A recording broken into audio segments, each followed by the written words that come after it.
దేవుని పరిశుద్ధ నామానికి మహిమ కలుగును గాక. కొద్ది సమయం దేవుని యొక్క మాటలో నుంచి మన బ్రతుకులను సరి చేసుకుందాం. గడిచిన వారము చాలామంది లైవ్ ఎందుకు లేదు అని చాలామంది అడుగుతున్నారు. వారందరికీ చెప్పాల్సింది ఏంటంటే, ఆల్రెడీ లైవ్లో మన బతికేమైందో, వింటున్న దాని ప్రకారమైన విజయం ఎంతవరకు ఉందో అనేది సంఘమంతా ఒకరితో ఒకరు మాట్లాడుకుంటూ పరీక్షించుకున్నాం. మరి దేవుడు దాన్ని ఇంకా కొనసాగించమని చెప్తున్నాడని ఆలస్యంగా వెయిట్ చేసి తెలుసుకుని మళ్ళీ ఈరోజు మాట్లాడటానికి సాహసం చేస్తా ఉన్నా. దేవుని మాట వినటానికి మన హృదయాలను సిద్ధపరచుకుందాం.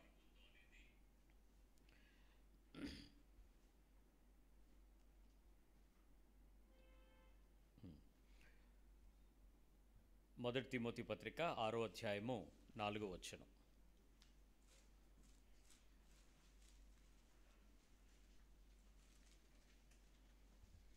వాడేమియో ఎరుగక తర్కములను గూర్చియు వాగ్వాదములను గూర్చియు వ్యర్థముగా ప్రయాసపడుచు గర్వాంధుడగును.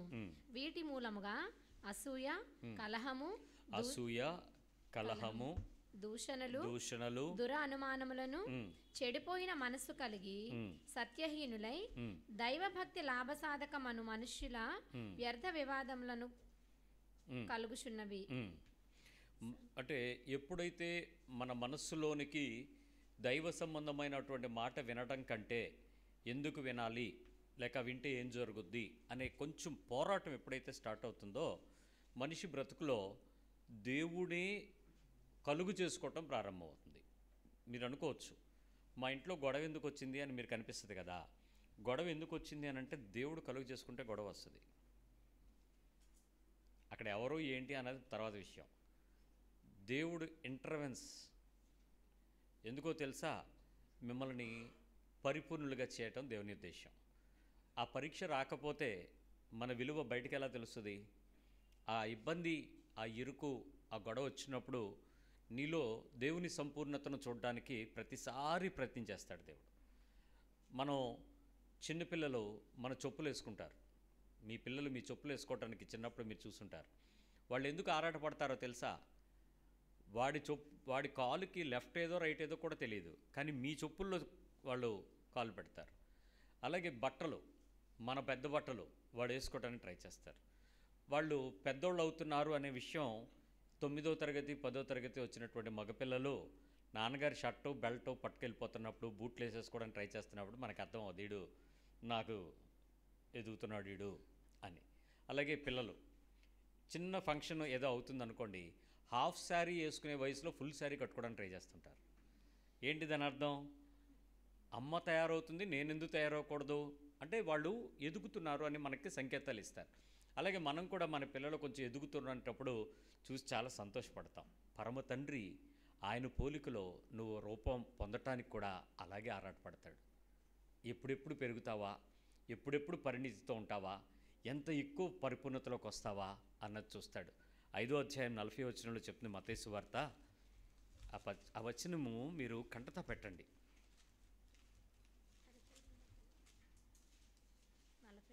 48వ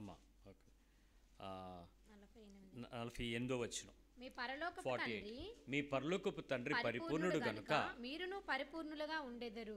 నువ్వు ఎప్పుడైనా గుర్తుపెట్టుకోండి, ఎదుటి వ్యక్తిని మీరు కలిసేటప్పుడు నా దేవుని తాలూకా రూపమే కదా నా ముందుంది. ఇక్కడ కనపడుతున్న అందరం ఎవరిమి? ఆయన పోలిక, ఆయన స్వరూపం, ఆయన రూపం. సో నా దేవుడు పరిపూర్ణుడు, నా ముందున్న వ్యక్తి కూడా ఎలా ఉంటాడు అప్పుడు? సో అవుటర్ బార్ని తయారు చేసేసాడు, కాకపోతే ఇన్నర్లో ఏదో చిన్న తేడా వచ్చి ఉంటుంది, కొంచెం అపరిపూర్ణత ఏదో పెట్టుంటాడు. ఆ అపరిపూర్ణతకు క్రీస్తు యాడ్ అయ్యాడు, పరిశుద్ధాత్ముడు యాడ్ అయ్యాడు, వాక్యం యాడ్ అయ్యింది. అప్పుడు ఏమవుతాడు? ఆ మనిషి పరిపూర్ణ అయిపోతాడు. సో క్రైస్తవుడు పరిపూర్ణుడు అవుతున్నాడు. సో పరిపూర్ణతలోకి వచ్చే కొద్దీ వాక్యం అతని శరీరంలో శరీరాన్ని ధరించుకునే కొద్దీ ఆ స్వరూపం కొంచెం కొంచెం పరిపూర్ణతలోకి వస్తుంది. సో ఇప్పుడు నువ్వు నన్ను పరీక్షించడానికి వచ్చినప్పుడు, నన్ను పలకరించడానికి వచ్చేటప్పుడు, నాతో గొడవపడడానికి వచ్చేటప్పుడు నువ్వు ఇద్దరు పరిపూర్ణులు గొడవపడుతున్నారు, ఇద్దరు పరిపూర్ణులు మాట్లాడుతున్నారు. క్రైస్తవ విశ్వాసంలోకి వచ్చిన వాళ్ళ గురించి చెప్తున్నా. ఇద్దరు పరిపూర్ణులైనటువంటి వ్యక్తులు మాట్లాడుకుంటే ఎలా మాట్లాడుకుంటారు చెప్పండి? ఇద్దరు పర్ఫెక్ట్ స్పిరిట్ ఫిల్డ్ పీపుల్ మాట్లాడుకుంటే ఎలా గొడవలు ఉంటాయి వాళ్ళకి? దెబ్బలాట్లు ఉంటాయా? అరుపులు కేకలు ఉంటాయా? మోకాలు తిప్పుకోవడాలు ఉంటాయా? ఎత్తి పెట్టుకోవడాలు ఉంటాయా? వెనక దెప్పి పొడుచుకోవడం ఉంటాయా? ఎందుకు అంత పర్ఫెక్ట్ అయిపోతారు? ఇద్దరూ ఒకే కంట్రోల్లో ఉన్నారు. ఎవరు? పరిశుద్ధాత్మ యొక్క నడిపింపులో ఉన్నారు. సో నీ దేవునితో నువ్వు నడిచే నడత పరిపూర్ణతలోకి వెళ్ళిపోతూ ఉంటుంది. ఇప్పుడు ఎప్పుడైనా గుర్తుపెట్టుకోవాల్సింది, ఒక మంచి సంపూర్ణత లేక మంచి పరిపూర్ణత అవతల ఎంత అపరిపూర్ణతనైనా తీసుకోగలదు. ఒక మంచి సంపూర్ణుడు అవతల ఎంత అపరిపూర్ణుడైనా యాక్సెప్ట్ చేస్తాడు. ఒక మంచి బెస్ట్ పర్సన్ అవతల వాళ్ళలో ఉన్న ఇంపర్ఫెక్షన్ని హంబుల్గా తీసుకుంటాడు. నేను ఎంత బలవంతుడునో, నేను గొడవ వచ్చినప్పుడు నా బిహేవియర్లో నేను అవతల వ్యక్తి యొక్క గొడవకు కారణమైన అంశాన్ని చూస్తున్నానా, గొడవ పెడుతున్న వ్యక్తిని చూస్తున్నాను అనే దగ్గర నా పర్ఫెక్షన్ బయటకు వస్తుంది. దేవుడు అంతే. అందుకే దేవుడే కలుగు చేసుకుంటూ ఉంటాడు. ఆ కలుగు చేసుకునే సందర్భంలో క్రైస్తవ విశ్వాసంలో అల్లరి ఉండదు, గొడవ ఉండదు, కానీ కలహం మాత్రం జరుగుద్ది. ఈ పోరాటం లోపల ఉంటుంది. అల్లరి నీచ కార్యాలు బయట ఉంటాయి. అరుపులు కేకలు, కొట్టుకోవడం, తిట్టుకోవడం, ఇసురుకోవడం, చేసుకోవడం ఇవన్నీ బయటకు ఉంటాయి. కానీ కలహం లోపల ఉంది. దీన్ని కూడా డీల్ చేయాలని దేవుడు కోరుకుంటాడు. కాబట్టి ప్రతి సందర్భంలో ఆయన డీల్ చేసే ప్రతి పద్ధతి కూడా ఆత్మీయమైనటువంటి పరిపూర్ణతలోనికి మనల్ని తీసుకుని వెళ్ళటానికే ప్రయత్నం చేస్తూ ఉంటాడు. సో ఇప్పుడు నేను ఒక వ్యక్తిని నేను కలుసుకునేటప్పుడు, ఒక వ్యక్తితో నేను మాట్లాడుతున్నప్పుడు, ఒక వ్యక్తితో నేను ఇబ్బందికరమైన పరిస్థితులు ఎదురవుతున్నప్పుడు నా హృదయం ఏమో వాడి మీద నిందించు, తిట్టు, దూషించు, కోపగించుకో, ఆ చెత్తగడు, ఆ పనిమల్లోడు, లేకపోతే ఇలాంటోడు అని అనమని చెప్పుద్ది. కానీ యేసుప్రభు వారు నాకేమన్నాడు? ఒకరిని చూసి వ్యర్థుడు అన్నాడు అనుకో, వాడు నరకాగ్నికి వెళ్ళిపోతాడని చెప్పాడు. సో ఎప్పుడైతే నా మీదకు దేవుని యొక్క మాటలు నా లోపల ఉందో నేను ఆ పని చేయను, పరిపూర్ణంగా తిడతాను. ఒక బెస్ట్ క్వాలిఫైడ్ రిఫైన్డ్ వర్డ్లో తిడతాను. అప్పుడు తిట్టేటప్పుడు కూడా పదాలు తిట్టడానికి కోపం వస్తుందా? అలా కాదు బ్రదరు, కొంచెం ఏదైనా ఇంకోలాగా అని నెమ్మదిగా సమాధాన పడతాం. సో హృదయము లోపల దేవుని యొక్క మాటకు నువ్వు ఎంత విలువనిస్తావో ఆత్మదేవుడు, పరిశుద్ధాత్ముడు దాని ద్వారా నీలో నుంచి పనిచేసే పరిపూర్ణతలోనికి తీసుకొని వస్తాడు. అందుకని ఏ రకమైన పరిస్థితిలో మన మీద యుద్ధము, పోరాటమే ప్రకటించబడినా దేవుని యందు సమాధానం కోల్పోకుండా ఎప్పుడు కూడా ఉండడానికి ప్రయత్నించాలి.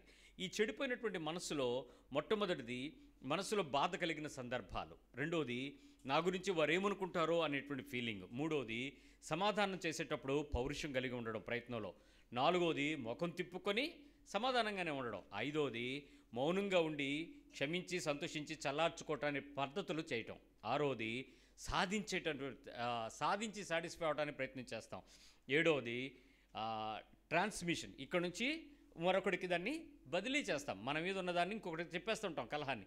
అట్ ద సేమ్ టైం చేరవేసే పరిస్థితిలో దుఃఖం కూడా ఉండదు మనకి. ఎనిమిదవది గేలి చేసి అవమానం చేసి చిన్నబుచ్చే పనులు చేస్తూ ఉంటాం. తొమ్మిదవది నీచమైన కోరికలు మనుషులకి ఉంటూ ఉంటాయి. నీచమైన కోరికలు అంటే చాలా అసహ్యకరమైన పరిస్థితుల్లో ప్రవర్తిస్తూ ఉంటాం.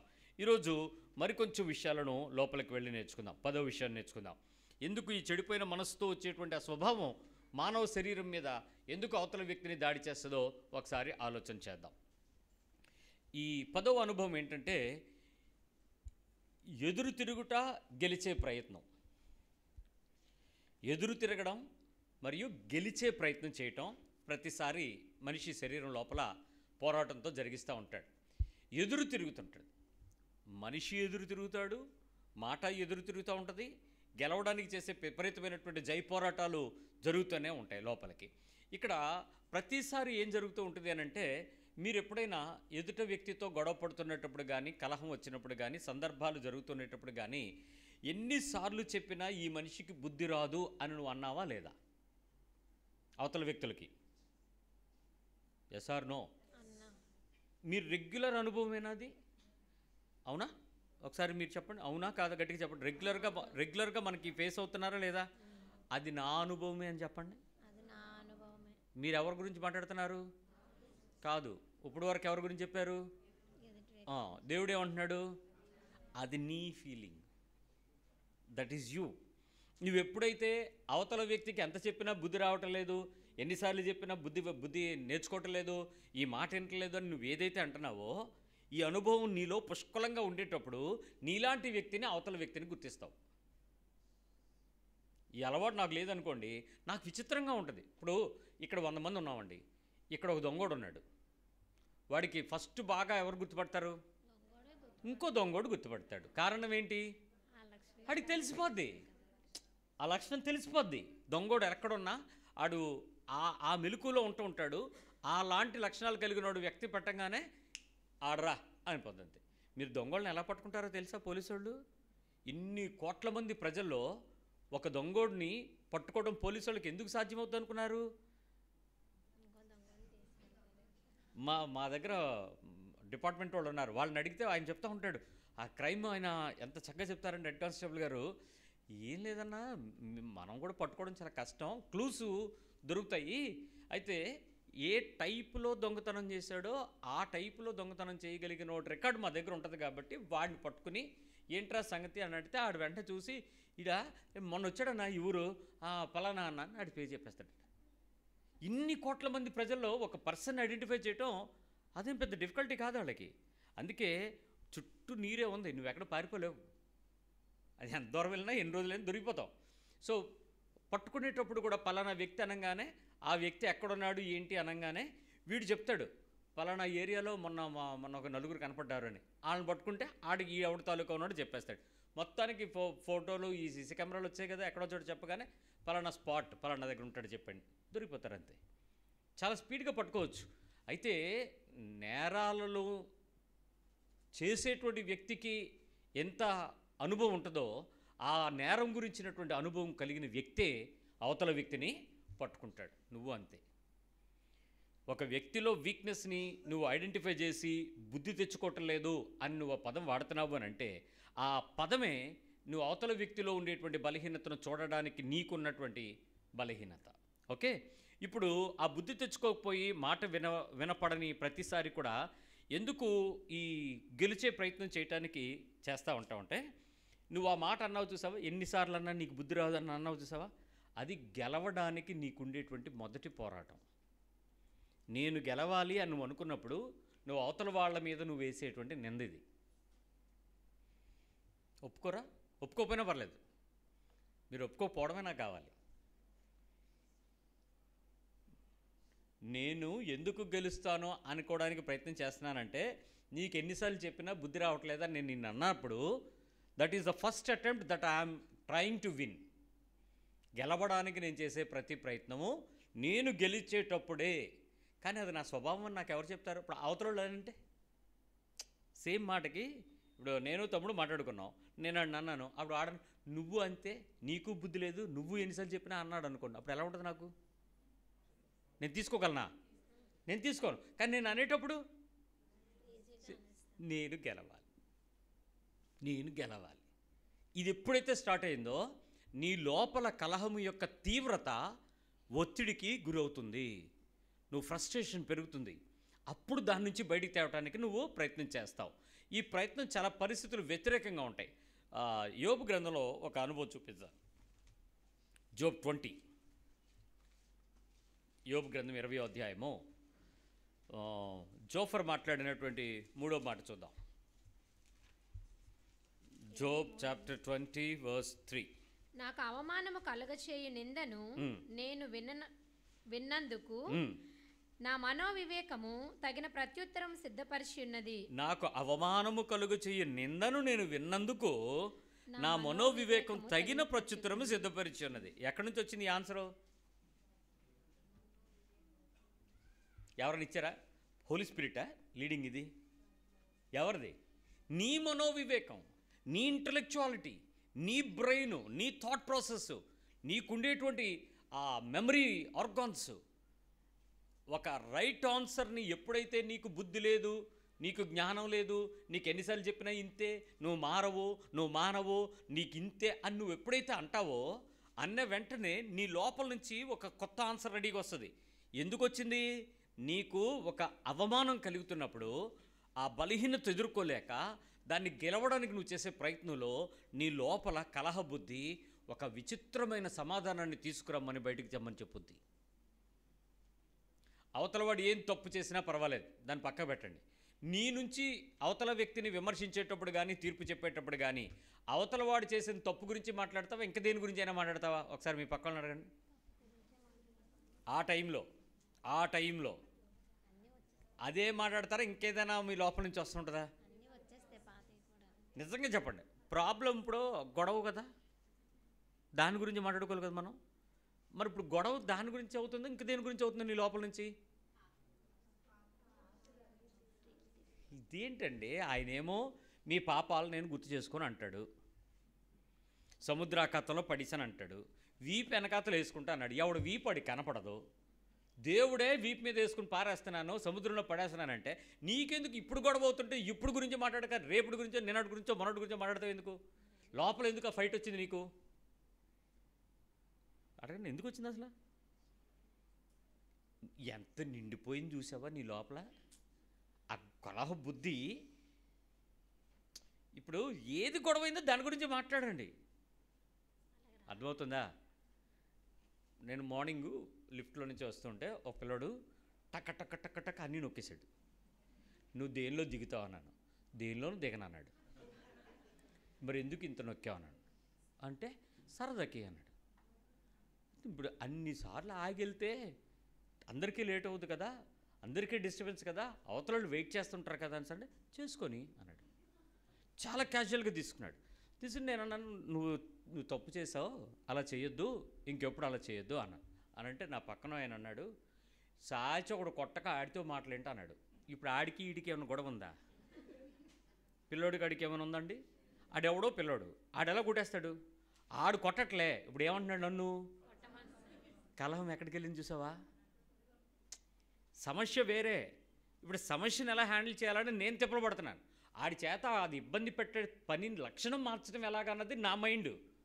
కానీ వాడేమన్నాడు, ఈడి చోడు కొట్టక ఎందుకు సార్ అంతసేపు మాట్లాడతారు ఆడితోని, మొత్తం 18 నొక్కేసాడు, ఎంత టైం పడుతుంది ఇప్పుడు అవన్నీ ఆపడం అంటే? ప్రాబ్లమే. సమస్య వచ్చినప్పుడు వాడికి జరిగిన పాత అనుభవంలో నుంచి ఎందుకు మాట్లాడుతున్నాడు? నీకు గొడవ వచ్చినప్పుడు అవతల వ్యక్తి యొక్క గతం ఎందుకు కనపడుతుంది నీకు? నిన్నటి సంగతి ఈరోజు ఎందుకు మాట్లాడుతున్నావు? నువ్వు తండ్రి పరిపూర్ణుడు అయినప్పుడు, నువ్వు పరిపూర్ణతలోకి వస్తుండేటప్పుడు ఈరోజు గురించి మాట్లాడాల్సిన ఆత్మీయత నిన్నటి గురించి మాట్లాడుతున్నట్టే సిగ్గులేదు నీకు? ఎక్కడున్నావు? నిన్నట్లో బతుకుతున్నావా? నిన్నటి తిండి పాచిపోయింది ఈరోజు తింటావా? నిన్నటి గురించి ఈరోజు ఎందుకు ఆలోచిస్తున్నావు? నీ మనసు పాచిపోతుందే, నువ్వు తృణీకరించబడుతున్నావే నెమ్మదిగా. సో ఎప్పుడైతే ఈ ఎదురు తిరిగి గెలిచే పోరాటం నీ లోపల ఉంటే, నీ ఆయుధాలని నీ మనో వివేకం నేనేం చేస్తూ ఉంటుంది? ప్రొవోక్ చేసి రెచ్చిపో, నీకెందుకు సార్ తర్వాత చూద్దాం, తర్వాత చూద్దాం, ఇంతకుముందు కూడా అలాగే అన్నాడు, అప్పుడు అలాగే చేసింది, ఇప్పుడు నువ్వు నిన్న కూడా అలాగే అన్నావు, నువ్వు మొన్న రాత్రి నుంచి చూస్తున్నాను. అరే మొన్న రాత్రిలో ఉన్నావు, ఇంకా ఈరోజు డేటు, కాలం మారిపోతుంది, పీరియడ్ టైం మారుతుంది. So let us be today. ఈ రోజులో జీవిస్తాను నేను, నిన్నటి గురించి నాకెందుకు? ఆడు ఎంత ద్రోహం చేశాడండి. అవునా? ఎప్పుడు? ఆ రోజు గురించి నేను ఎందుకు ఆలోచించాలి? నేను ఆలోచించాల్సిన విషయాలను చాలా ఉన్నాయి, కానీ నేను ఆలోచించడం ద్వారా నా లోపల కలహము నిండిపోయి బయటికి పొర్లిపోవడానికి వచ్చే ప్రమాదం నా ముందు ఉంది. నా పరిపూర్ణతలో నుంచి అపరిపూర్ణతలకు తీసుకొస్తాడు దేవుడు. కాబట్టి దాన్ని నేను అవకాశం ఇవ్వను. రెండవది, ఇలా మాట్లాడే ప్రతిసారి కూడా మనిషి ఏం చేస్తూ ఉంటాడంటే, పై మాటగా ఆఖరుగా ముగించాలి అనే బలమైన కోరికలకు వస్తూ ఉంటాడు. ప్రతిసారి ఆ తగులో ముయించానండి, దెబ్బకు నోరు ముగిసాడు. ఏమనుకున్నారు, మనతో పెట్టుకుంటుందా అంటే ఏం చేయాలనుకున్నావు? నీతో పెట్టుకోకూడదా? నీతో గొడవ పడకూడదా? అడగకూడదా? మాట్లాడకూడదా? అయితే కండిషన్ ఏంటి? లాస్ట్ మాట నీ మాట, ఆఖరి మాట నా మాటగా ఉండాలి. ఇంకా ఆ ఫైనల్ క్లోజు నా మాటతో ముగించాలి, నా మాటతో ఆ తగువుని అనిపించాలి. నిజానికి మీరు బాధపడినంటే ఒక మాట చెప్తాను, ఈ అనుభవంలోకి మీరు రావాలి. వచ్చే కొద్దీ దేవుడు మిమ్మల్ని ఇంకొంచెం లోతులోకి తీసుకెళ్తూ ఉంటాడు. అవతల వ్యక్తితో గొడవ అయిపోయింది అనుకోండి, మీ ఇద్దరు మళ్ళీ గొడవ పడడానికి ఛాన్స్ ఏది?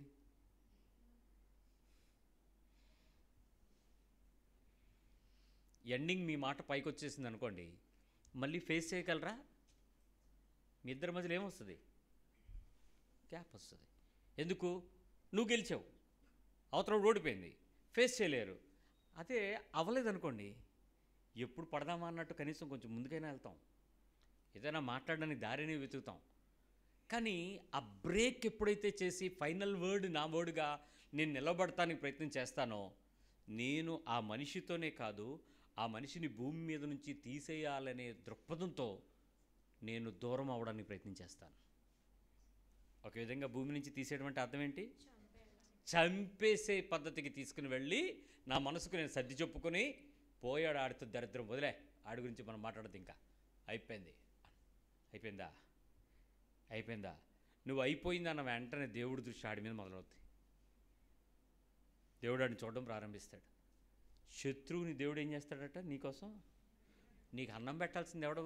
శత్రువు ఎదుటి భోజనం సిద్ధపరచాలంటే మరి నీకు శత్రువు బతికుండాలి కదా. అప్పుడు దేవుడు ఏం చేస్తాడు? నీకు శత్రువు అవుతాడు.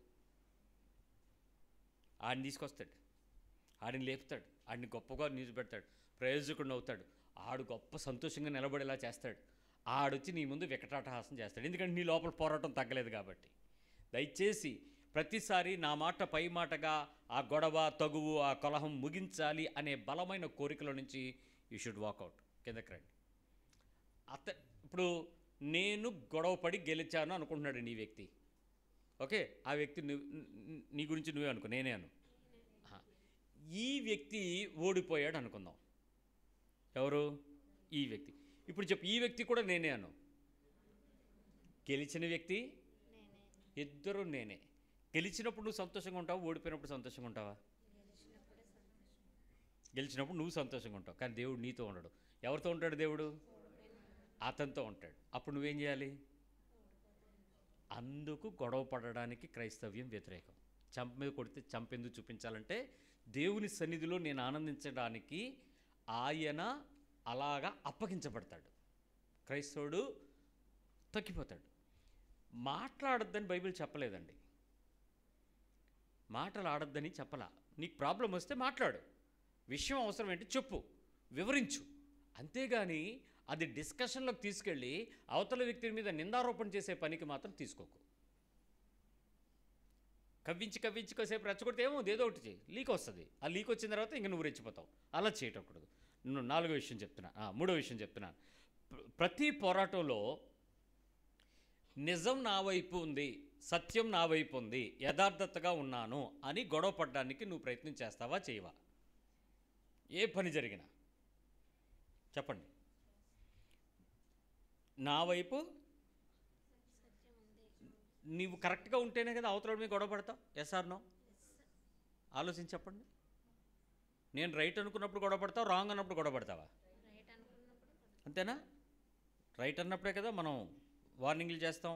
నేను రైట్ అన్నప్పుడు, చిన్నపిల్లలు రైట్ అన్న తర్వాత తలచే సారీ చెప్పించండి చూద్దాం. ఎట్టి పరిస్థితుల్లోనూ నీ తాత దిగి రావాలంతే. ఆడు సారీ చెప్పడు. ఎందుకు? ఆడు రైట్. ఇప్పుడు నిజం చెప్తున్నాను, వాడు రైట్ అన్నప్పుడు వాడు గొడవ పడట్లే. ఎవరు గొడవ పడుతున్నాడు? రైట్ అన్నవాడు గొడవ పడట్లే, పిల్లడు. రైట్ కాదన్నాడు గొడవ పడతాడు. నేను మళ్ళీ మీతో చెప్తున్నాను, ఇప్పుడు మీరు గొడవ పడుతునేటప్పుడు నాది రైట్ అని నువ్వు అని ఉంటే అసలు నువ్వు గొడవ పడాల్సిన పని ఏంటి? రైట్ నువ్వే కదా.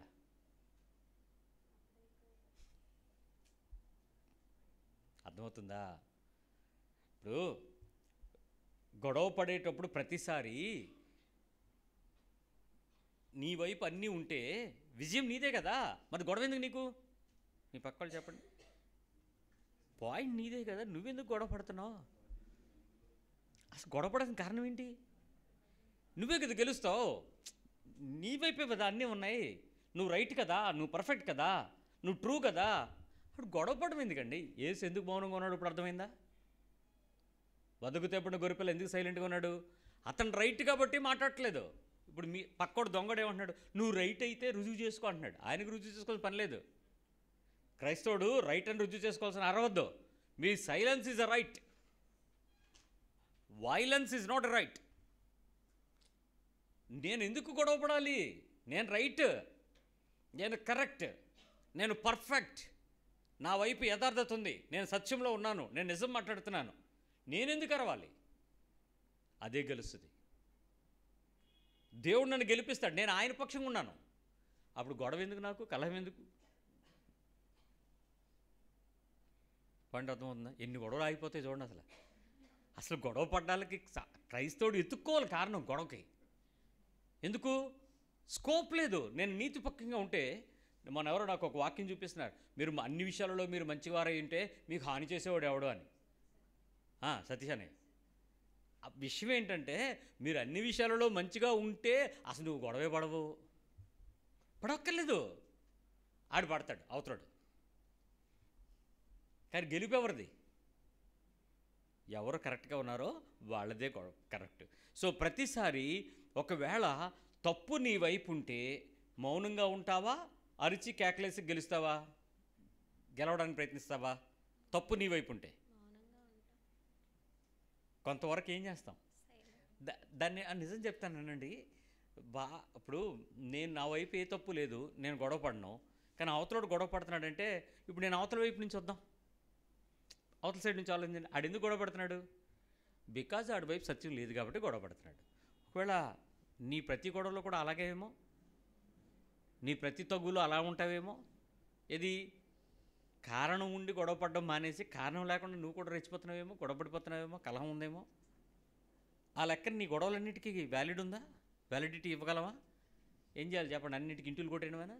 రేపు నువ్వు ఇంత చిట్టా పట్టుకుని దేవుడి దగ్గరికి వెళ్ళి ఏదో ఎలక్షన్ డ్యూటీకి వెళ్ళి కట్టలు అక్కడ పడేస్తే దేవుడు అంటాడు తీసే next next next next next next next next అని తీసేసి ఏం గొడవలు కాదు అవన్నీ పర్ఫెక్ట్, నీ సంగతి ఏంటి అన్నాడు అనుకో. అప్పుడు ఏమైపోతామర్రా? ఇప్పుడు నువ్వు ఏది గొడవ అనుకుని దేవుడి దగ్గరికి వాద్యం పట్టుకెళ్తావో దేవుడు దాన్ని క్షుణ్ణంగా పరీక్షించడు. ఏం చేస్తాడు? నీ వైపే చెక్ చేస్తాడు. చేసి నువ్వు పర్ఫెక్టా అయితే నువ్వు అరవద్దు, నేను గెలుస్తావు, కంగారు పడకంటాడు. కానీ నేను ఎప్పుడు గొడవ పడుతున్నానో నా కారణం మాత్రం వేరే, opposition, there is something else. So ప్రతి సందర్భంలో నీకు విరోధంగా కలిగిస్తున్న ఏ ఆయుధము వర్ధిల్లకుండా చేయడానికి దేవుడు వాడి పక్షంగా ఉండాలంటే, నేను ఎప్పుడూ కూడా నిర్నిమిత్తముగా యుద్ధం కానీ, పోరాటం కానీ, గొడవకు కానీ, అరుపుకు కానీ, కేకలకు కానీ, అనుమానానికి కానీ, అవమానానికి కానీ, కలహానికి కానీ నా మనసులో నుంచి చిన్న ప్రేరేపణకు కూడా నేను అవకాశం ఇవ్వకూడదు. అసలు నేను ఛాన్స్ ఇవ్వకూడదు. నాకు ఇస్తే అది మామూలుగా ఉండదు. ఒంటికథలాగా. ఒంటికథ క్యామెల్ స్టోరీ తెలుసు కదా? రాజస్థాన్లో పగలంతా ఎలా ఉంటుందో తెలుసా? మరి ముట్టుకుంటే కాలిపోయేంత 50, 60, 70 degrees టెంపరేచర్ ఉంటుంది. రాత్రి ఎలా ఉంటుందో తెలుసా? దుప్పటి కప్పుకున్నా కూడా చలి ఆగదు, అంత టెంపరేచర్ డౌన్ అయిపోద్ది. చలి చలి విపరీతంగా ఉండిపోద్ది. మొత్తానికి ఒక గుడారం వేసుకుని ఒక ఒంటిని కొనుక్కుని వెళ్ళిపోవడానికి వచ్చాడంట ఒక ఆయన, షావుకారు, పెద్ద ఆయన. దాన్ని తెచ్చుకున్నాడు, చాలా ప్రేమగా పెంచుకున్నాడు చిన్నప్పటి నుంచి. పెంచుకుని దాన్ని తీసుకుని వెళ్ళటానికి వస్తే గుడారం వేసుకున్నాడు. రాత్రిపూట అడిగిందంట, నువ్వు ఎంత మంచోడివి, నువ్వు నాకు అన్నం పెట్టావు, ఎండలో తోడుగా ఉంటావు, ఎక్కడికి వెళ్ళినా నన్ను విడిచిపెట్టవు, ఇంత సెల్లో నన్ను ఇంత పెద్దదాన్ని నన్ను వదిలేస్తావా? నువ్వు లోపల పడుకుని నన్ను బయట పెడతావా? 2 కాళ్ళే లోపల పెట్టుకుంటానందంట. 2 ఫ్రంట్ 2. సర్లే రా అన్నాడంట. 2 కాళ్ళు మధ్యలో పెట్టింది. అందంట, ఎంత మంచోడు కాకపోతే నా 2 కాళ్ళు చలికి చెప్పావు, వెనక 2 ఉండిపోయినాయి అందంట. సర్లే పక్కకి సర్దుకో అన్నాడంట. పెట్టుకుంది. నా మూతి చల్లగా అయిపోతుంది, కొంచెం లోపల పెట్టుకుంటానందంట. సర్లే పక్కకి జరుగున్నాడు. మూతి ఎట్టింది. ఆ చెవుల్లో గాలి వెళ్ళిపోతుందంట. సర్లే పెట్టుకో అన్నాడంట. తలకాయ లోపల పెట్టింది. ఏంటి పెట్టావు? వెనక పైనంతా మూపురు ఉండిపోయింది, నువ్వేమో లోపల హాయిగా పడుకున్నావు, కొంచెం సర్దుకుంటే ఇద్దరం సర్దుకోవచ్చు కదా అని. ఆడు పక్కకు సర్దుకున్నాడు. ఉంటే సగం భాగం లోపలికి వస్తే లోపల మనిషి ఎలా ఉంటాడండి? బాగా సర్దుకుని సైడ్కి వచ్చి ఇలా పడుకున్నాడంట. ఇంకొక్కసారి నిన్ను అడుగుతాను, నువ్వెంత మంచి యజమానివో నాకు తెలుసు కదా, ఒక్కసారి నాకు కొంచెం లోపల ఉండిపోయింది, ఆ బయట ఉండిపోయింది, దాన్ని ఒక్కదాన్ని లోపల తెస్తే దోమలు కొట్టవు ఇంకా అంత. సర్లే అంది. అది ఒక్కసారి లోపలికి వచ్చింది, వీడు ఒకసారి బయటపడ్డాడు. ఏమైంది? చిన్న కలహానికి అవకాశం ఇస్తే ఆ క్యామెల్ ఎలాగైతే నిన్ను టెంట్ బయట పడేస్తుందో నిన్ను అలాగే పడేస్తుంది, విడిచిపెట్టదు, అస్సలు ఆపడు. కాబట్టి ప్రతి సందర్భంలో ఆ ఇతరులకు తెలియచేసే ఆ ఆరాటంలో, పోరాటంలో ప్రతిసారి నువ్వు అవతల వ్యక్తులతో ఏ రకమైన నిజము కొరకైతే పోరాడుతున్నావో అక్కడ నువ్వు జాగ్రత్త. అవతల వ్యక్తితో యుద్ధం చేయడానికి అవకాశం ఇవ్వద్దు, తీసుకోవద్దు, నువ్వు అరవద్దు, మాట్లాడొద్దు, ఉండడానికి ప్రయత్నించే కలహాన్ని తొలగించుకో. 3వ విషయం చెప్తాను, అదే 4వ విషయం. నేను పొందని సుఖం వారెందుకు పొందాలి? ఇది అసలు జబ్బు. నేను అనుభవించలేనప్పుడు అవతలాడు ఎందుకు అనుభవించడం వాళ్ళు? నేనివ్వను, నేను సంతోషంగా ఉండనివ్వను. నేను ప్రతిసారి చెప్తే కొంతమంది బాధపడుతూ తిడతా ఉంటారు, మీరు ప్రతిసారి అనేసి ఆ మాట చెప్పకండి అని. ఏంటి అని అంటే, ఒక సంతోషంగా లేని స్త్రీ తన ఇంట్లో వాళ్ళు ఎవరిని సంతోషంగా ఉంచదు. వచ్చింది కోపం? ఆ ఇంట్లో సంతోషంగా ఉండనివ్వని స్త్రీ ఆ ఇంటి వాళ్ళని సంతోషంగా ఉంచదు. మీ ఫోన్లో అందరూ ఉంటారు కదా ఇంటోళ్ళు, వాళ్ళ ఇంట్లో ఎవరిని ఉంచదు. ఇంటి వాళ్ళని సంతోషంగా ఉంచని స్త్రీ ఆ ఇంటి పక్క వాళ్ళని కూడా సంతోషంగా ఉండనివ్వదు. ఆ ఇంటి పక్కన ఉంచంది ఆ వీధిని ఉంచదు, ఆ దేశాన్ని ఉంచదు. ఇప్పుడు వరకు మనం ఏ స్టోరీలు చదివినా, ఏ కథలు చదివినా అన్నిటి వెనక ఉన్నది ఒక హీరోయినే. పురాణాలన్నింటిలో ఉన్నది ఒక హీరోయినే. నిజం చెప్తాను, ఆ స్త్రీ యొక్క బలహీనత దేవుని ద్వారా నిర్ణయించబడింది కాదు. ఎందుకంటే అతడు ఎవరిలో నుంచి తీయబడింది? బైబిల్ ప్రకారం పురుషుడు సంపూర్ణుడైన దేవుని హృదయంలోంచి తీయబడింది, శరీరం లోపల నుంచి తీయబడింది. అదే బయట నుంచి తీస్తే ఏమైనా యాడ్ అయిపోను, లోపల నుంచి తీసుకొచ్చాడు. కాబట్టి అది పర్ఫెక్టే. కాకపోతే అది ప్రతిసారి లోపలవే వెతుకుతుంది, బయటది కాదు కాబట్టి. సో ఈ బయట నుంచి వచ్చే ప్రతిసారి నేను పొందని సుఖం అవతలోడు ఎందుకు పొందాలి అనే పోరాటం ఎప్పుడైతే స్టార్ట్ అవుతుందో పురుషుడికి కానీ స్త్రీకి కానీ, ఈ పోరాటంలో అప్రయత్నంగా సంతోషాన్ని సమాధానాన్ని పాడు చేసి సంతోషాన్ని సమాధానాన్ని ప్రయత్నం చేస్తాం. నేను పొందలేనప్పుడు అవతలోడు పొందితే ఊరుకోను. కాబట్టి ఏం చేస్తాను? అవతలోడితో గొడవపడి ఆడి సమాధానాన్ని పాడు చేసి నేను ఊరుకుంటాను, నేను ఆనందించను. శాడిజం అదే. ఆడు దుఃఖపడుతుంటే మళ్ళీ మనకు హాయిగా ఉంటుంది, సంతోషంగా ఉంటుంది. అమ్మయ్యా మళ్ళీ ఏమంటాం తెలుసా, నన్ను అన్ని మాటలు అనేసి నువ్వు ఎలా తింటున్నావు అన్నాడు. రేపింది నువ్వే, కెలికింది నువ్వే, పాడు చేశాక ఆడు తింటుంటే మళ్ళీ నువ్వు ఎలా తింటున్నావు అని అడిగితే ఏం చెప్తావు? Same situation. ఎప్పుడైతే అప్రయత్నంగా సంతోషాన్ని సమాధానాన్ని పాడు చేయటం ప్రారంభిస్తావో మీరు బాధపడందే. మీ విషయం ఏంటంటే అవతలతో కలహం ఉండడం మీ ఉద్దేశం కాదు. మీ ఇంటర్నల్గా ఆ తరచుగా, తొందరగా, గబగబా, వేగంగా నోరు జారిపోయే గొడవలకు కారణమయ్యేటువంటి కారణాలు వెతికే సంతోషపడని వ్యక్తులు అవతల వ్యక్తుల సంతోషాన్ని పాడు చేసే ఉద్దేశం ఉంది చూసారా? అనే మాటలు ఉన్నాయి చూసారా? నిజానికి వాళ్ళ ఉద్దేశం ఏంటంటే మీతో గొడవపడాలని కాదు, ఏదో చెప్పాలనుకుంటారండి. అది చెప్పలేక గొడవపడతారు. మీ పక్కలో చెప్పండి, వాళ్ళు ఏదో చెప్పాలనుకుంటున్నారు కానీ అది చెప్పలేక. అది మీకు జరిగిందా అనుభవం? ఎవరిని చూసుకోండి మీ లోపల. ఎందుకు గొడవ పడ్డారో తెలియదు కానీ గొడవ అయ్యిందాక తెలిసిద్ది. అది నేను అలాగ అనుకోలేదు, ఇది ఎందుకు ఎలాగ అయిపోయింది అని. ఎందుకయిందని అంటే మీరు కమ్యూనికేషను మీ లోపల ఉంది, టాపిక్ ఉంది, విషయం చెప్పాలని మనసు ఉంది, కానీ విషయానికి ముందు మీకు గతం గుర్తొచ్చింది. ఇంకా ఆ తర్వాత టెంపర్ మీరు ఆపలేపారు. కానీ కారణం అయితే మాత్రం గొడవ కాదు. మీరు చాలా మంచివాళ్ళు, పరిశుద్ధులు, అసలు గొడవ పడరు. కానీ సందర్భంలో కూడా అలాంటి విషయాలలో మన లోపల గొడవ వచ్చింది అని అంటే మాత్రం there is inner man is different. గొడవ పడడం మీ ఉద్దేశం కాదు, కానీ కలహాన్ని చల్లార్చుకోవటమే మీ ఉద్దేశం.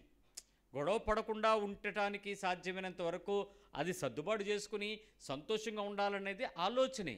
కానీ ప్రమాదం ఏం జరిగింది అని నేను ఆలోచిస్తే నాకు అర్థమైంది ఏంటంటారా, అగ్గిపుల్ల పెద్ద మంట వస్తుందా, చిన్న మంట వస్తుందా? తర్వాత ఏమవుతుంది? ఇదంతే. ఆ మాట చాలా చిన్న మాట, రాజుకు పోద్ది. అవతలోడు ప్రశాంతంగా ఉండనివ్వదు. కెలుక్కుని తవ్వుకుని లోపల తీసుకుని కొళాయిలను నింపేసి, ఓవర్ హెడ్ ట్యాంకులను నింపేసి, యువతల నుంచి అన్నీ తీసుకొచ్చి. కానీ ప్రాబ్లం ఏంటి అనంటే చల్లార్చటానికి చేసే ప్రయత్నంలోనే కలహము తీవ్ర దిశకు తీసుకెళ్తుంది. చిన్న నాలుక అగ్నియే అంటాడు. అగ్నియే కార్చిచ్చు వలె అడవంతటినది తగలబెట్టేస్తుంది. చిన్న మాట. కానీ ఆ మాటకి మీరు ఒక రాజమౌళి ఎందుకు పనికొస్తాడు, ఒక త్రివిక్రమం ఎందుకు పనికొస్తాడు? కానీ ఆ టైంలో మీరు మాట్లాడే మాట ఉంటుందండి, ఎంత షార్ప్ షార్ప్గా ఉంటుందో చూడండి. మీరు ఇసిరే మాట ఆ టైంలో ఎలా ఉంటుంది?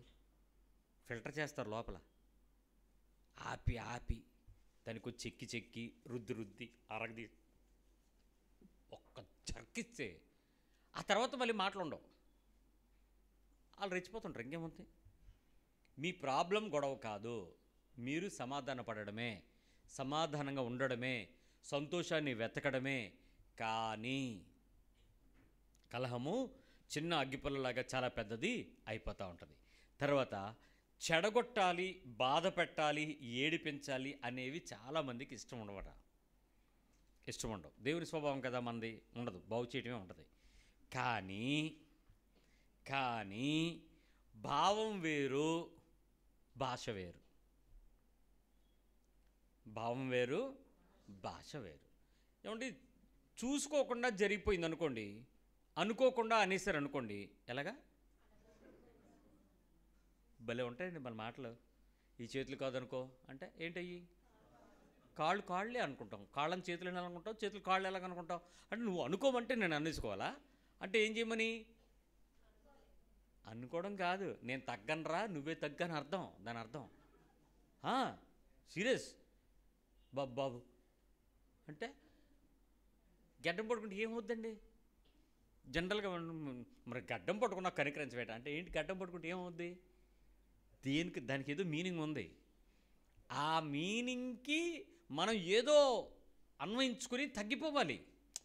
కొన్ని భావాలు కొన్ని శరీరంలో కొన్ని భాగాలను తాకేటప్పుడు మనిషి ఉద్రేకంగాను, ఉద్వేగంగాను, ఉద్విగ్నంగాను మారాలి. కొట్టనంటే గజింపులు రాలిపోతాయి అనేవాళ్ళు చిన్నప్పుడు. గజమంటే ఏంటి అని అడిగాను ఒకడిని. ఆ రోజు లెక్కల మాస్టర్ లెక్కలు చెప్పాక, గజంలో పొళ్ళు ఎలా రాలిపోతాయిరా అని అడిగా. అప్పుడు అన్నాడు, గజం అంటే ఇదట, ఎక్కడ గుద్దితేనంట దవడ లోపల అంటుకుని పొళ్ళు ఏమైపోతాట, రాలిపోతాడు. ఆ 10th క్లాస్ అయిపోయింది కానీ ఆడు కొట్టలేదు, ఆ ఒక్క పొన్ను రాలేదు. ఎందుకు రానంటే అని అడిగింది. ఎప్పుడు అలాగంటావు, ఇప్పుడు కొట్టవేరా అని అంటే ఉరుకుబే ఎలా కొట్టేస్తావు అన్నాడు. అంటే మాట వరసకి కొన్నిసార్లు చంప మీద కొట్టాడండి అంటే ఏంటి? చంప మీద కొడితే ఏంటి?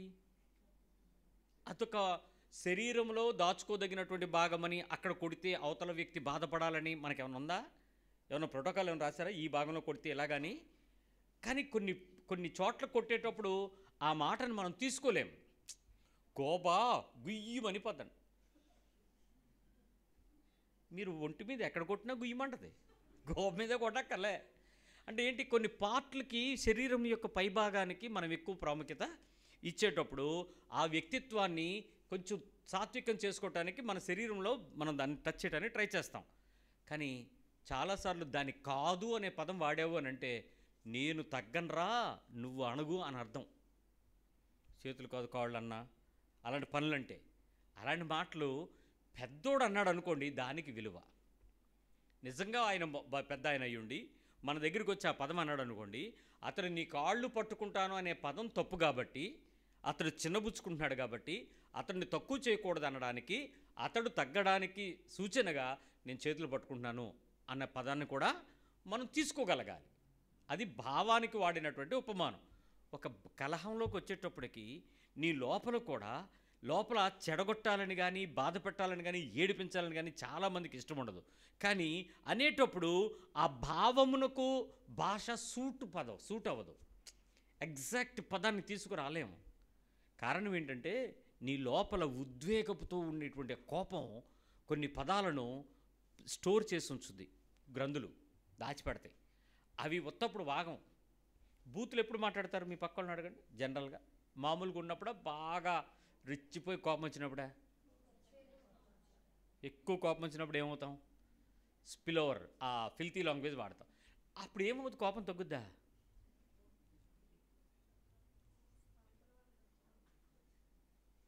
అవతల రెచ్చిపోడు. నువ్వు అవతలని ఆ కారాలు మిరియాలు వాడేమనుకోండి, గ్రామరు సంస్కృతం గ్రామర్లో వాడితే అవతల ఏమవుతారు? నన్ను అంత మాట అంటావురా అని మళ్ళీ రెచ్చిపోదు. ఇంతకీ నీ ప్రాబ్లం ఏంటంటే నీ గొడవ యొక్క, నీ కలహములో పీక్ అవుట్కమ్లో నువ్వు వాడేటువంటి ఆ చెడ్డ భాష, భావము నీ ప్రాబ్లంని పెంచింది. కానీ నువ్వెందుకు వాడావు? దాని నుంచి ఫ్రీ అవుదాం అనుకుంటున్నావు, అవుట్కమ్ తీసుకుందాం అనుకుంటున్నావు. కానీ ఎప్పుడైతే నీ అంతరంగంలో సత్యం కోరే దేవుని వైపు నువ్వు చూడడం మానేసావో, లోకంలో వాడు నిన్ను మింగేస్తాడు. ఎవడిని మృంగుదురా అని గర్జన సింహం ఒకటి ఉంది, వాడు నీ వైపు రెడీగా ఉంటాడు, టక్కుని పట్టుకుంటాడు.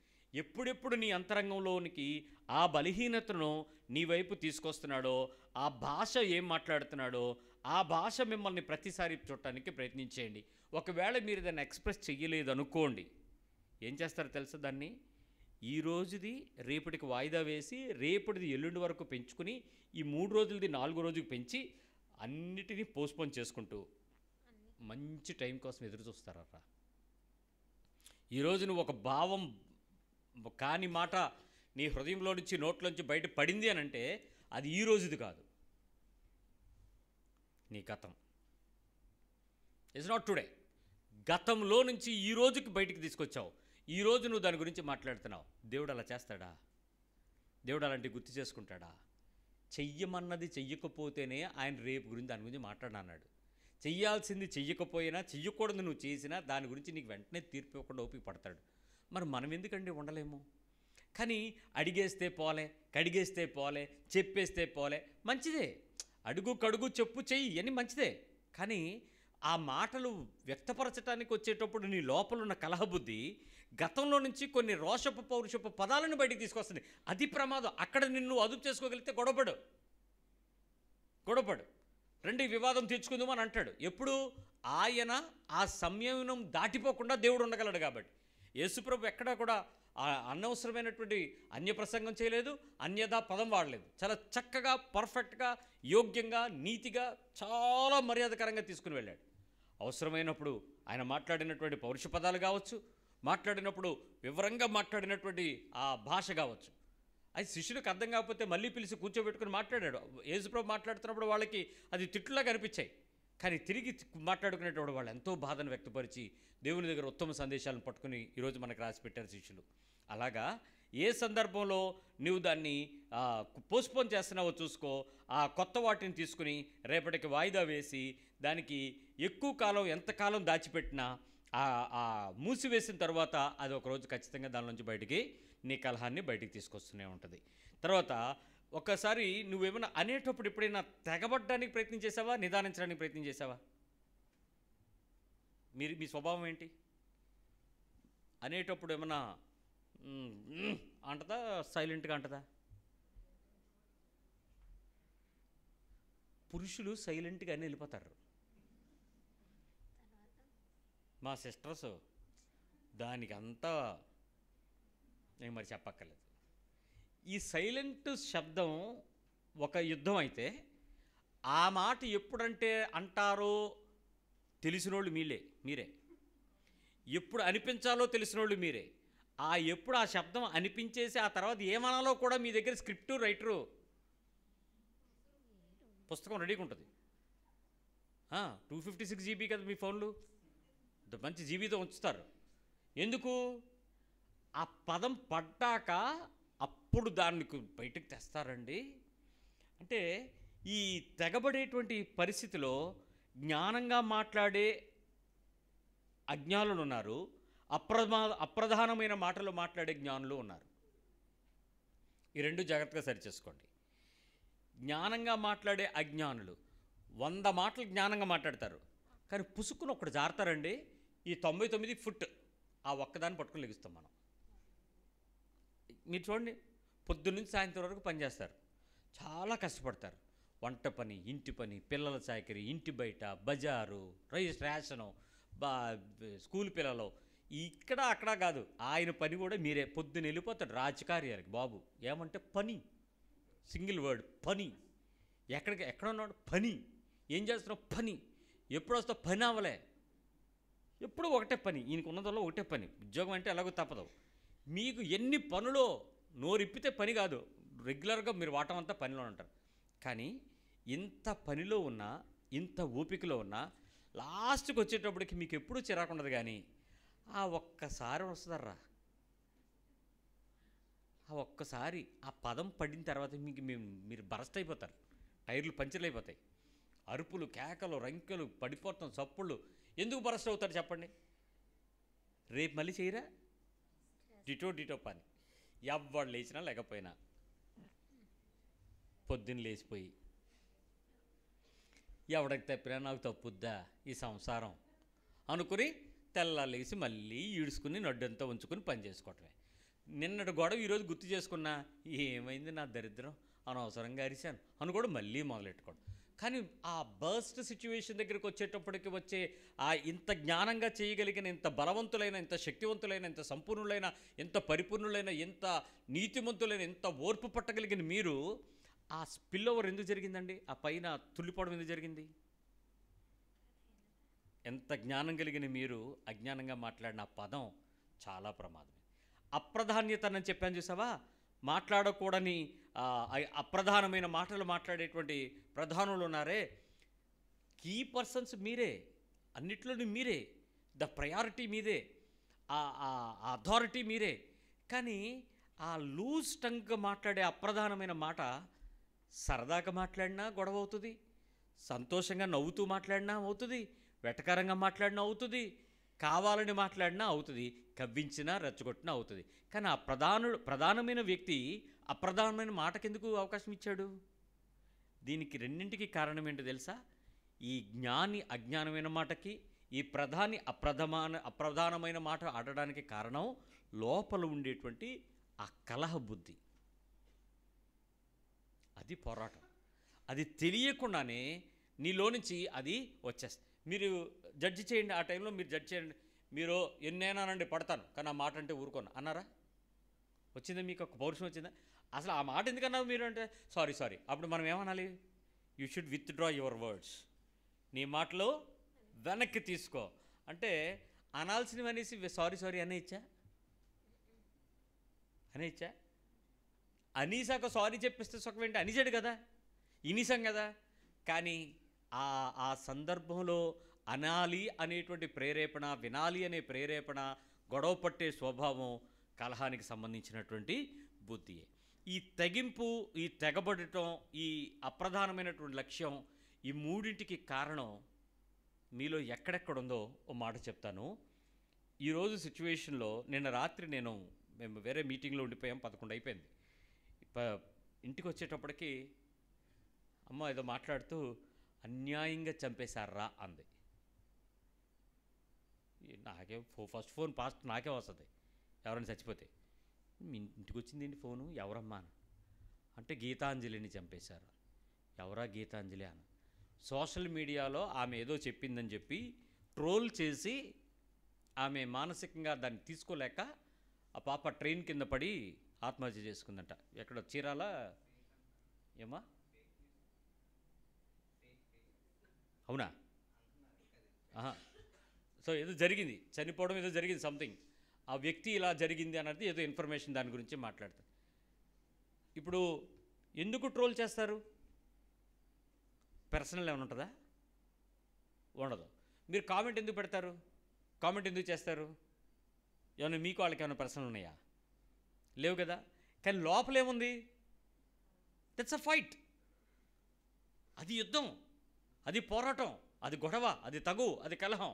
కానీ దాన్ని బయటికి ఎక్స్ప్రెస్ చేయడానికి ఏ సందర్భం వచ్చినా దాన్ని చాలా జ్ఞానంగా ఏం చేసుకుంటాం, మన దాన్ని ఎక్స్ప్రెషను బయటికి తీసుకురావడానికి ప్రయత్నం చేస్తాం. ఒక అప్రిషియేషన్ ఇవ్వడం వేరు, అప్రిషియేషన్ ఇచ్చే పద్ధతి మార్చి చెడ్డ పద్ధతిలో అవతల వ్యక్తిని విమర్శించడానికి వాడేటువంటి పదాలను వాడడం వేరు. ఈ సెటారికల్గా వాడే కామెంట్సు, ఈ విపరీతమైనటువంటి ట్రోలింగ్సు, విపరీతమైన ఈ రాసేటువంటి ఈ క్రిటిక్సు, ఇవన్నీ ఏమవుతుంటాయి? వ్యక్తిని బతికిస్తాయా, చంపేస్తాయా? మానసికంగా ఏం చేస్తాయి? కృంగదీస్తాయి. సో అలాంటి కృంగదీసే ప్రతి పరిస్థితుల్లో ఎందుకో తెలియని ఆ బలహీనత మనిషి మీద లోనికి తీసుకుని వెళ్ళి నష్టపరుచుకునేలాగా తీసుకొస్తుంది. నన్ను అంటావా అని తిరగబడడం ఒక ఎత్తు అయితే, అంటే అన్నాడులే అని వదిలేయడం ఒక ఎత్తు అయితే, నన్ను అనడానికి నువ్వెవడవరా అని తెగబడడం ఒక ఎత్తు. కానీ నువ్వు ఈ మూడింట్లో 3 రకాలు కూడా నీలోనే ఉంటాయి, చూసుకోండి. కొన్నిటినేమో పెద్ద విషయాలు అసలు పట్టించుకోరు మీరు, కానీ చిన్న విషయాలు గొడవకి, కానీ దాన్ని పట్టించుకున్నట్టు ఇంకేమీ ఉండవు. కొన్ని విషయాలు ఇంత అన్నా నువ్వేం పట్టించుకోవేంటని అంటే మనవాళ్ళు లేరు, చాలా లైట్ తీసుకుంటావు, అదేంటో. ఈ 3 ఏ టైంలో ఎలా ప్రదర్శిస్తావో నీకు తెలియదు. కానీ నువ్వు దేవుని ఆత్మ కంట్రోల్లో దాటినప్పుడు మాత్రమే ఈ బలహీనత, ఈ గర్జించు సింహము నీ మీద దాడి చేయడానికి ప్రయత్నం చేస్తాడు. సామెతలు 11లో ఓ పదం చెప్తాడు. సామెతల గ్రంథం 11వ అధ్యాయము 2వ వచనం. అహంకారము వెంబడి అవమానం వచ్చును. అహంకారం వెంబడి ఏమొస్తుంది? అవమానం వచ్చును. నువ్వు వద్దన్నా కూడా నీతో పాటు అవమానం వచ్చేస్తుంది. అవమానంతో పాటు కూడా ఏం కలుగుద్ది? అహంకారం కూడా ఒకసారి వస్తుంది. వాడు నన్ను అనేపాట, నన్ను అంటావా, నన్ను అనేంత గొప్ప దమ్ముందా నీకు, ఎవడువు నువ్వు, ఏంటి సంగతి అనేటువంటి. ఈ మధ్యలో మనం చాలా చక్కటి రాజకీయాలను చూస్తున్నాం. ఈ రాజకీయాలలో నువ్వెంత అంటే అవతలోడు నువ్వెంత అంటున్నాడు. వీళ్ళ గురించి వాళ్ళ గురించి కామెంట్లు చూస్తూ ఉంటే అసలు ఎంత, నిజానికి ఒక అధికారంలో ఉండేవాడు నువ్వెంత అంటే అర్థం ఉంది. ఏమీ లేనివాడు నువ్వెంత అంటే అప్పుడు అవతలోడు మనం కూడా ఏమనిపిస్తుంది? ఆఫ్టర్ ఆల్ నువ్వెంత అనండి. అప్పుడే కదా ట్రోలింగ్ స్టార్ట్ అవుతాయి, అప్పుడే కదా ఈ కామెంట్స్ స్టార్ట్ అవుతాయి. ఇప్పుడు నువ్వెంత అని అంటే నీ ముందున్నవాడు దేవుని స్వరూపం అని చెప్పాను ఇందాక నీకు, దేవుని సంబంధి అని చెప్పాను. దేవుడు పరిపూర్ణుడు కాబట్టి మనతో ఉన్న వాళ్ళందరూ పరిపూర్ణుల మధ్యలోనే మనల్ని పెట్టాడని చెప్పాను కదా. ఇప్పుడు మీరు ఎప్పుడైనా చూసారా, పురాతన కాలంలో మనం చదువుకునేటువంటి ఈ కథలు కాదులండి, వాళ్ళు నిజాలు అంటున్నారు. ఆ కాలంలో ఇప్పుడు రాముడు, సీత, ఇంకా భరతుడు, అప్పుడు మనుషులేరి వాళ్ళోళ్ళు ఎవరు ఇప్పుడు ఉండరా? వాళ్ళే ఉంటారా? రాముడు సీత వాళ్ళేనా? ఆ టైంలో మనుషులు లేరా? మనుషుల లోకం లేదా? ఉండాలా లేదా? మరి వాళ్ళేరి? వాళ్ళందరూ ఉండాలి కదా. వాళ్ళ గురించి ఎవరు ఏం చెప్పలేదు, ఎక్కడున్నారో. అలాగా ప్రతి సందర్భంలో ఎవరికో సంబంధించిన అనే దానిని మనం ఆపాదించుకుని మాట్లాడుకునేంత స్థాయి మానవులమైన మనకెక్కడుంటుంది? వాళ్ళు దేవుళ్ళు అయినప్పుడు దేవుళ్ళకే అలాంటి ప్రాబ్లమ్స్ వస్తే మన సంగతి ఏంటి? బైబిల్ మనుషుల గురించి చెప్పుకుంటూ వచ్చింది.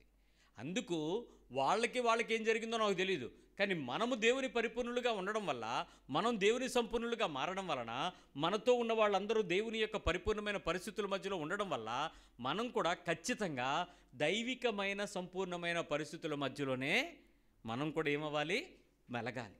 ఇప్పుడు నేను గొడవ పట్టడానికి అవతల వ్యక్తి ఎవరో నాకు తెలియదు, కానీ అతని పేరు తెలియకపోయినా, ఊరు తెలియకపోయినా, క్యారెక్టర్ తెలియకపోయినా, డెఫినేషన్ నాకు ఇవ్వకపోయినా, కానీ ఆ వ్యక్తి ఎవరో మాత్రం నాకు తెలుసు. ఎవరో చెప్పండి ఇప్పుడు? దేవుని సంపూర్ణత, దేవుని పోలిక, దేవుని స్వభావం, దేవుని పరిపూర్ణమైన వ్యక్తిత్వం అక్కడ ఉంది. సో ఇప్పుడు నేను అందుకు ఏ పరిస్థితుల్లో వచ్చినా అసంపూర్ణమైన పరిస్థితుల మధ్యలో అసహ్యకరమైన పరిస్థితికి తగినట్లుగా తెగబడి కానీ, తెగించి కానీ, ధైర్యం తెచ్చుకుని కానీ, గతాన్ని పట్టుకుని కానీ, వర్తమానంలో నేను ఒక వ్యక్తిని హీనమైన పరిస్థితికి ఎప్పటికీ కూడా నేను నీచపరచలేను, కించపరచలేను, తగ్గించలేను, పుడ్డౌన్ చేయలేను. అలాంటిది ఎవరో కనపడుతున్న వ్యక్తే దేవుడు అని అంటుంటే, ఇప్పుడు నా ముందు నాతో ఉండేటువంటి వ్యక్తులందరూ ఎవరు? నా కనెక్ట్ అయిపోయిన శరీరం ఎవరు?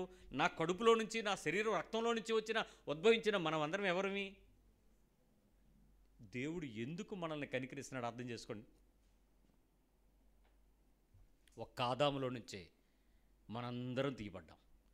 అదే ఆదాముని బలించి కడపటి ఆదాముగా మనందరి పాపాన్ని ఆయన ఏం చేశాడట? తొలగించుకున్నాడు. దేవుడు ఒకే రూపంలో నుంచి వచ్చి, ఒకే పోలికలో నుంచి ఉన్న మనందరినీ ఒకే రీతిగా ప్రేమిస్తూ, ఎవరెవరి మీద? దుర్మార్గుల ఎడలను, దుష్టుల ఎడలను, నీతిమంతుల మీదనో అనీతిమంతుల మీదనో వర్షం పడుతుంది, ఎండ వస్తుంది, మంచు పడుతుంది, తిండి తింటున్నాం, ఆరోగ్యం పెంచుకున్నాం. ఇంతమందిని ఆయన ఒకలాగా చూడగలిగినప్పుడు మనం ఎందుకర్రా ఇక్కడ క్యాస్ట్, కమ్యూనిటీ, క్రీడు, కలరు పెట్టేసి డిఫరెన్షియేషన్స్ పెట్టి వ్యక్తిని అసహించుకుంటున్నావు? దానికేమో నువ్వేమో హెచ్చుతగ్గులు పెడతావా? ఆర్థికమైన అసమానతలు చూపిస్తావా? మానసికమైన భావోద్వేగాలకు కారణమవుతావా? అనుబంధాన్ని పెంచుకోవడానికి రక్తముతో సంబంధాన్ని క్రీస్తులో ఇచ్చి, ఇదిగో నా శరీరం, ఇదిగో నా రక్తం అందరికీ పంచినటువంటి అదే పరిశుద్ధ రక్తంలో పట్టుకుని, అదే శరీరాన్ని భుజించి, అదే వాక్యమైన జీవమును చేత పట్టుకుని, పిల్లలారా మీలో దేవుని యొక్క వాక్యం నిలిచింది, మీరు పాపం చేయరని చెప్తుంటే, ఇంకా తండ్రి యొక్క పరిపూర్ణతలో ఉన్న వ్యక్తిని చూడలేకపోతే ఎప్పటికీ నీలో గొడవ తగ్గుద్ది? ఎప్పటికీ నీలో ఆ వేడి తగ్గుద్ది? ఎప్పటికీ నీలో అవతల వ్యక్తి మీద ఉన్నటువంటి ఆ రోష పౌరుషాలు తగ్గుతాయి? ఎందుకు తగ్గటలేదు? ద సింపుల్ లాజిక్ ఏంటంటే, యేసుక్రీస్తుని నేను ఇంకా ఎరగలేదు. నేను క్రీస్తుని ఇంకా పూర్తిగా ఎరగలేదు. ఎరిగాను అనుకుంటున్నాను, నేను ఇంకా ఎరగల. నిజంగా యేసు ప్రభుని ఎరిగితే నాకు సమానతలు కనపడతాయి. నా కళ్ళద్దాలు ఎప్పుడు ఒకేలా కనపడతాయి. ఏ స్థితిలో చూసినా ఒకే పరిస్థితిలో కనపడేలాగా నా ముందుంటాయి. నాకు క్రీస్తు అనే వ్యక్తి నా కళ్ళకు కనబడతాడు. క్రీస్తు ద్వారా క్రైస్తులందరినీ కనపడతాం. ఇప్పుడు చీమలన్నిటికీ మిగిలిన చీమలు ఎలా కనబడతాయి? ఇప్పుడు మనకెలా కనబడుతున్నారు? నేను చాలా చీమలకి పెద్ద భూతద్దం కొన్నాను ఇంట్లో. వరుసన వెళ్తుంటే లక్ష్మణ్ రేఖ చుట్టూ గీసి అది ఎటు వెళ్లకుండా దాని కింద పెట్టి ఐప్యాడ్లో ఫోటోలు తీసాను దాన్ని. దాని ఏంటో తేడాలు, మూతికి మీసం ఏమైనా తేడా ఉందా, కలర్ ఏమైనా ఉందా, ఏమైనా సొట్టలు నొత్తలు బూగులు ఏమైనా తేడాలు ఉన్నాయేమని. అబ్బే, కానీ ఆ చీమ దృష్టిలో మిగిలిన చీమల గురించి చూసేటప్పుడు నేను ఆలోచిస్తూ ఉంటే దేవుడు అంటున్నాడు, వాటికి నీలాగా చూసే భేదం కలిగించే ఆత్మనివ్వలే అన్నాడు. కరెక్ట్. ఆత్మ ఉన్నవాడికి తెలుస్తాయి ఇవన్నీ. శరీరమున కుక్కలకి అన్ని కుక్కలు ఒకలా కనబడతాయి. అందమైన కుక్క చెడ్డ కుక్క ఉండదు. అర్థమైందా? పెట్లన్నిటికి ఒకేలా కనపడతాయి, చైనావాడు మూతులు ముక్కులాగా. మనిషికి ఆత్మ ఉంది కదా, బుద్ధి నీకుంది. అందుకు నేను చూడగలుగుతున్నాను ఆ డిఫరెన్సియేషన్స్. అప్పుడు నా బుద్ధిని కంట్రోల్ చేసే దేవుని ఆత్మ నా మీద అభిషేకంతో ఇవ్వబడింది. అది బుద్ధి.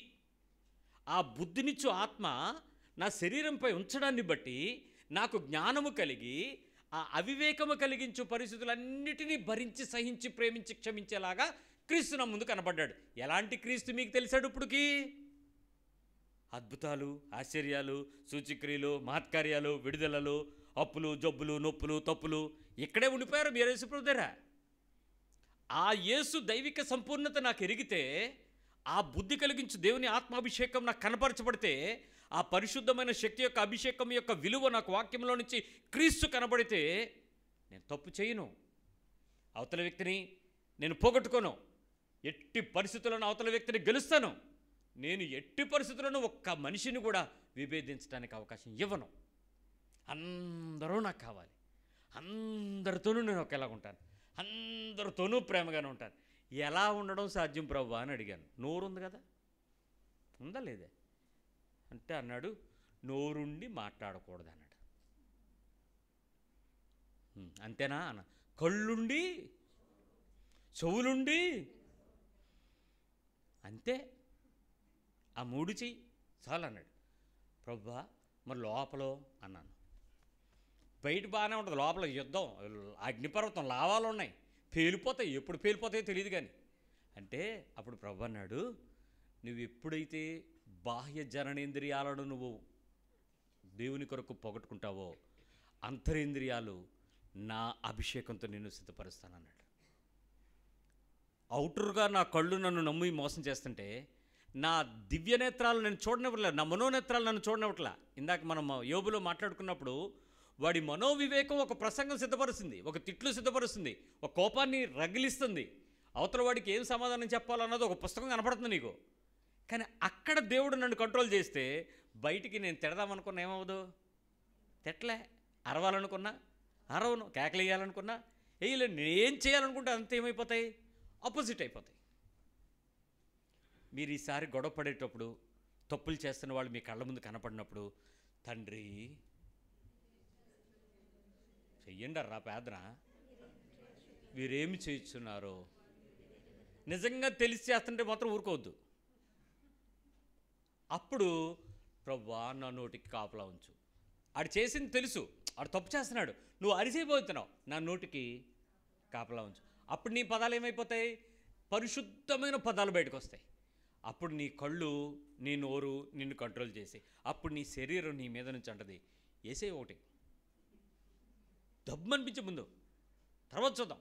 ఆడిని కొట్టలేకపోతే నీ చేతిలో ఉన్న పడాయి, అది రిమోటా, లోటానా, గ్లాసా, సొప్పా, చీర, తర్వాత చూద్దాం, ముందు పడాయి, కోపాన్ని వ్యక్తపరచు అని చెప్పి.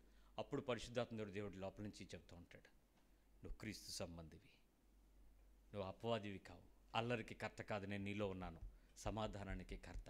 అప్పుడు నా బాడీ ఏమైపోద్ది, కంట్రోల్లోకి వచ్చేస్తుంది. నేను అనుకుంటూ ఉంటాను చాలాసార్లు, నేను ఆ అన్న వచ్చినప్పుడు లోపల నుంచి ఏమొస్తుంది, జీవుడు ఉన్నాడు లోపలడు, ఆయన దాచాను. ఆడు లేస్తూ ఉంటాడు, అని వెంటనే నవ్వుస్తుంది నాకు. ఛీ, ఇంత వీక్ అయిపోయేట్రా ఆలివు, ఎందుకు అంత లేచిపోయిపోయావు, ఒక్క నిమిషం ఆగాల్సింది కదా అంటే, ఆగాను కదా. ఎక్కడ ఆగావు? నేను ఆపితే ఆగావు, అంతేలే. ఆయన నువ్వు లేకపోతే నాకు అవ్వదు బాబు, నువ్వు ఉండాలి, నువ్వు వదిలేస్తే నేను చచ్చిపోతాను, నువ్వు వదిలేసావా అయిపోతుంది, నా బతుకు మారిపోద్ది.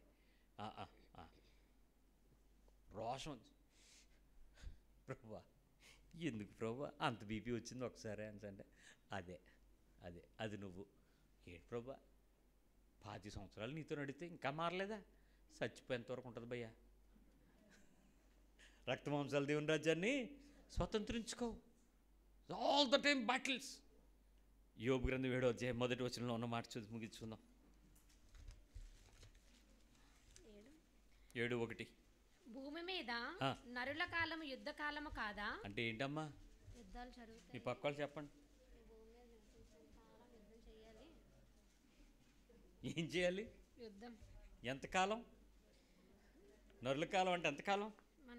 నువ్వు బతికినంత కాలం ఏం చేయాలి? నువ్వు యుద్ధం చేయాలి. యుద్ధం అంటే ఎలా చేయాలి? చప్పట్లు కొడతావా? యుద్ధంలో చప్పట్లు ఉంటాయండి? రండి ఉత్సహించి పట్లు పడదాం అని ఉంటుందా? యుద్ధం అంటే ఎలా ఉంటుంది? ఇక యుద్ధ దినముని తలను కాయవాడు ఆయనే, నీ చేతిలో పోరాటం నేర్పాడు ఆయనే. కాకపోతే యుద్ధం మనం కాదు చేయాల్సింది, నువ్వు దేవుని పేరట యుద్ధాలు చేయాలి. కానీ యెహోవా నీ పక్షంగా యుద్ధం చేయిస్తాడు.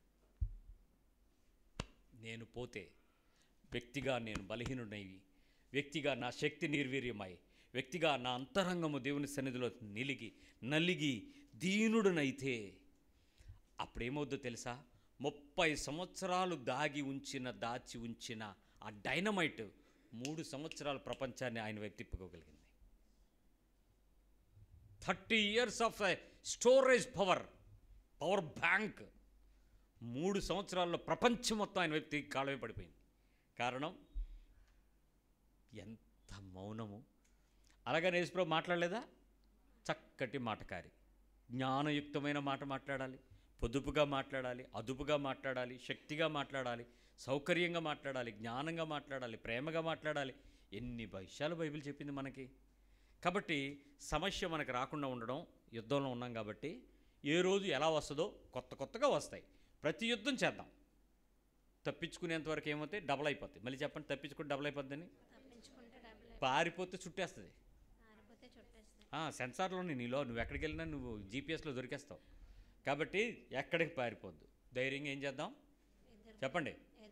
ధైర్యంగా ఏం చేద్దాం? యుద్ధం చేద్దాం. ఎదుర్కొందాం అంటే మళ్ళీ షీల్డ్ గట్రా పట్టుకోకండి, చేద్దాం, యుద్ధం చేద్దాం. గెలుపు దేవుడి పక్షంగా మందే. ఏ కలహంతోనో ఏ వ్యక్తితోనో నీ చూపు కానీ, మాట కానీ, చేత కానీ, శరీరం కానీ ప్రయత్నం చేయనివ్వద్దు. ప్రార్థన చేద్దాం.